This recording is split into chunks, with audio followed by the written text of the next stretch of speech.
Hi everyone, welcome to our PTE Plus online lessons. The topic of this lecture is the scoring criteria analysis, and we're going to introduce a core strategy that we're going to use in the summarized spoken text questions. Now, we talked about the scoring criteria briefly in the last lecture, and we're going to be examining the details of every single one today. So let's have a look at content first. So over here we can see that the full mark of this item is 2 marks, and then in order for us to get a full mark, we need to provide a good summary of the text, and we need to mention all relevant aspects. So there are one keyword here, which is aspect. How can we tell what is aspect and what is not? So apparently we need to cover more content so that we can get a better content score. But it's not that we have to write down every single word or every single phrases that we hear, right? There is a priority that's at play. So we're going to be talking about that in a second. The last thing to notice here is that if we get 0 mark, that means we probably didn't hear any important information from the lecture, and then our summary misrepresents the main aspects, then there will be no further scoring. Right? This is important because it's not that we can just write anything we want. Right?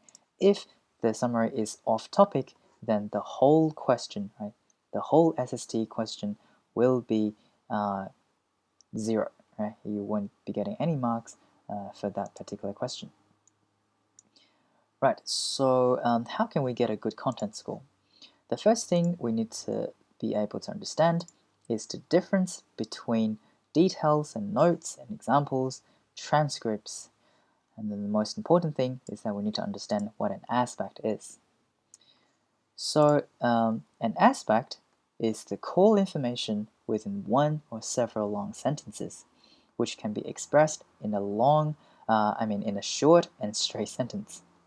Right, so that's basically the sentence shortening skill we might need to use in our reading section. Right, so whenever we hear a long sentence or several long sentences, we don't write everything down in our notebook. We only want the core information. Right, so the core information is usually in the form of who did what, or who is what, right? Who is what or how,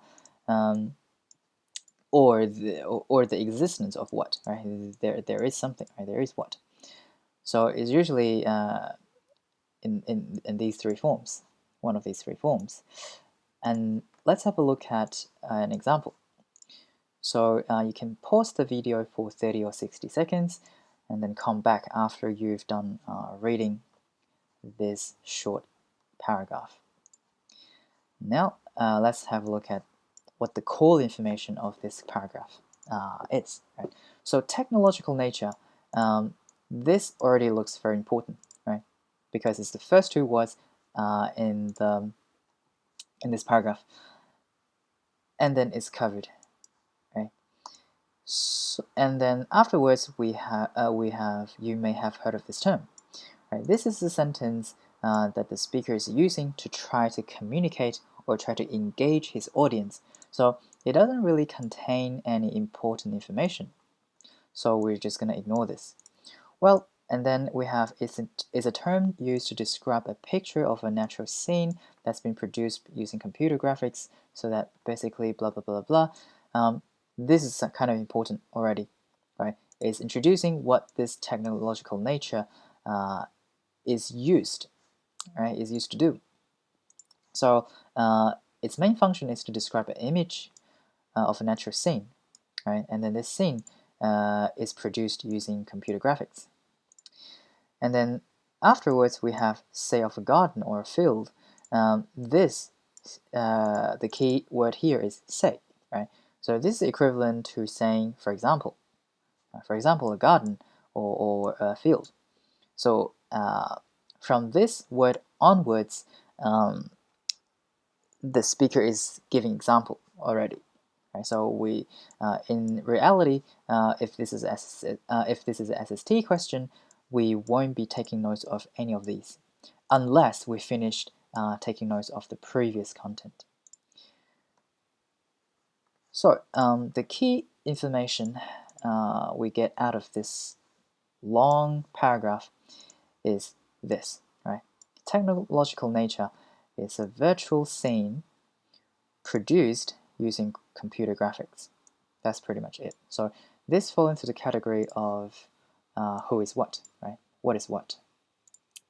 So in the actual exam, in the SST questions, we only note down what is important, but leave out the examples or details of or explanations which we won't have enough time to write down anyway, because usually an explanation would be stretched out, and the speaker will be giving, will usually give 2 or more examples, right? That's 2 or 3 words in a row, which would take a lot of time to write. Okay, so let's move on to form, right? So now we know how to get the important information out of the context. Then it's important to know what we should, or the form of our summary should be like. It has to be between 40 to 70 words, right? If we write less than 40 or more than 100, I mean we have to write between 40 to 100 words, and if our word count falls outside of that range, then we'll be getting 0 mark for form. Right? And once we get 0 mark, which we're going to be talking about in a second, is that we'll get no further scoring. That means our vocabulary, spelling, grammar, and the entire question will be getting 0 marks. Right? So this 2 marks is actually very easy to get if you think about it. Right? All we need to do is to control our word count and use correct punctuations and avoid using very short sentences or bullet points, then we're good to go. So basically like any short essays that we wrote. Right? So it's not that hard, just pay attention to the word count and then we'll be fine. So everybody should be getting 2 marks for this item, regardless of your targeted score. Right? Whether you're targeting for 79 or even 30 or 42, you should always get 2 marks for this form item. And now let's move on to this key information, which we already covered more or less, right? So the key thing to notice here is that if we get 0 for content, then we'll get 0 for the entire question. The same is true for form. If we write too much words, that is more than 100, or if we write too little, that is less than 40, then we will get 0 mark for the entire question. Now let's have a look at grammar and vocabulary. So what does correct and appropriate mean? So some of the students might think, okay, I've got very strong grammar and very good vocabulary, so I should probably use complex compound sentences, and then I can probably use a lot of complicated words so that I can get a very good scores out of grammar and vocabulary, right? That's a good attitude and all, but that's actually not the case, because this question type only requires you to use correct and appropriate ones. So even if you spend a lot of effort in coming out with good or very complicated sentences or words, you will actually not be rewarded for it. If anything, you're actually penalizing yourself because you're increasing the difficulty of the question, right? So we should only use simple or not so complicated grammar and vocabulary, right? We only need to be accurate. That means if you hear a long, complicated word from the lecture and you want to write that in your summary, then or if you have heard some collocations, but if you're not sure about it, then just use some paraphrasing, right? You can paraphrase the content in your own words, right? In the words that you're actually familiar with, instead of writing a lot of complicated, hard words, right? So the same goes for spelling as well. For this question type, spelling is actually very, very harsh, right? You make one mistake, you get 1 point deducted, but we'll get to spelling in a bit. Let's talk about grammar and vocabulary a little bit more. So now that we know that the requirement of grammar in this question type is not that strict, we should work towards getting the basic grammar correct. Right? So what do we mean by basic? Let's have a look at these two sentences. You can pause the video for a few seconds and then see if you can spot the mistakes. Alright, so let's have a look at the first one. The obvious error over here is, right? Because faces is plural, and we should use are instead of is. So that's the obvious one. But can you spot the non-obvious one, which is identity? Because identity is a countable noun, right? We can have one identity or two identities. And whenever we have a countable noun, we need to have something called article, right? So an article comes in front of a countable noun. So the same goes for the second sentence as well, right? Even though face and is are of the correct grammatical structure, right? So that's both singular. But face is a countable noun. Then we should also be putting an article in front of face. Right? So after correcting those two sentences, you should be getting something like this. Right?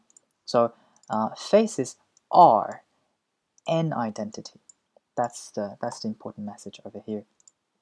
Right? What is missing is an article. Right?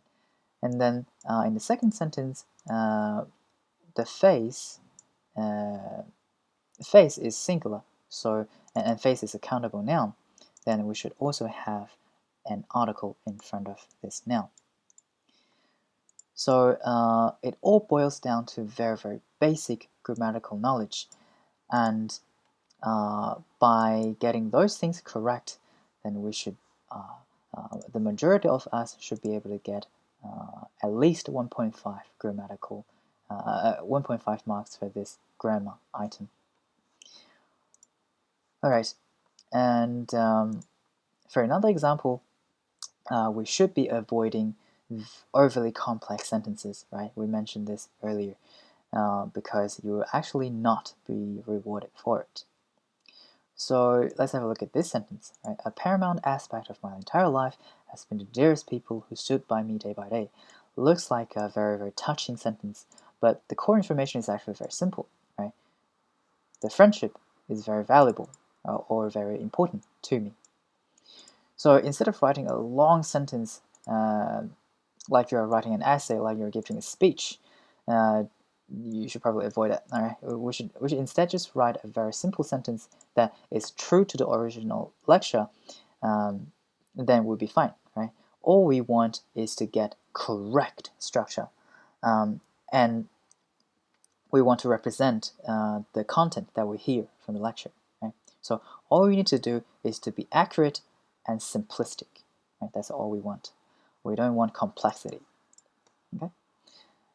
And then let's move on to the next one, which is vocabulary. So for vocabularies, we don't need to use broad lexical vocabularies or collocations, which we actually do in write essay. Right? We need those things for our vocabulary grammar points, but in SSTs we don't have to. And in PTE, it's quite often that we come across academic materials, right? So a lot of the notes that we have for SST contain a lot of academic words or terms, but we shouldn't overuse or underuse academic vocabularies, right? Instead, we should find a middle point, right? We should use semi-academic words if we can. So when you hear a very specialized terms in the lecture, if you can't spell it or you don't understand it, you should probably avoid it. Right? Paraphrase the entire content into another into a similar content that you're familiar with, right? That you can actually write about. So don't try to force yourself to use academic words if you can't. Okay, and the last point to note with vocabulary is that we should only use the words we can actually spell and we're also familiar with. Right? So in short, don't force yourself too much. We only need to be appropriate and accurate. Okay, and then for spelling, we've mentioned it a couple of times. It's pretty harsh. If we get one mistake, then we only get 1 out of 2, and we get 0 for 2 or more mistakes. Right? That's a mistake right here. All right, and then there's another thing that we should keep in mind, which is the mix of British and American spelling. So we can actually use both in the entire exam, right? But we should always use one in one question, right? So say if you are getting the first SST and you're using British spelling, that's fine. Right? The key thing here is to be consistent within one question. And in the next SST, you can switch to American if you want, but once you've spelled out the first American word, the first word with American spelling, then when you come across the next word, then you should always stick to American spelling. Right? If you're mixing British and American spelling in one question, then you will get penalized for it. Okay. Now, to summarize all of the information that we've just covered in this lecture. So for content, it is pretty hard to get full mark because some of the lecture is very fast, and then some of the materials are very hard to understand. But that's fine, right? All we need is 1 point, right? We don't want 0 point because once we get 0, there will be no further scoring, right? So all we want is 1 point. And for those who want 79 as your target score, you should be aiming somewhere between 1.5 and 2. But once we get through content, all of the remaining scoring criteria are all about writing. Right? If you've been paying attention, you'll see the only enabling skill relevant to listening is actually content, right? So even if we have few notes, right, even if we have limited listening skills, we can actually perfect our writing in SSTs. We can also, by doing so, we can also get what? That's a total of 8 points. Right? So in summary, everyone should aim for 9 or above, regardless of how much content you hear, because only 2 points accounts for content. Right? So that's the core strategy that we want out of the SST question type. So that's it for today's lesson, and we'll see you in the next one.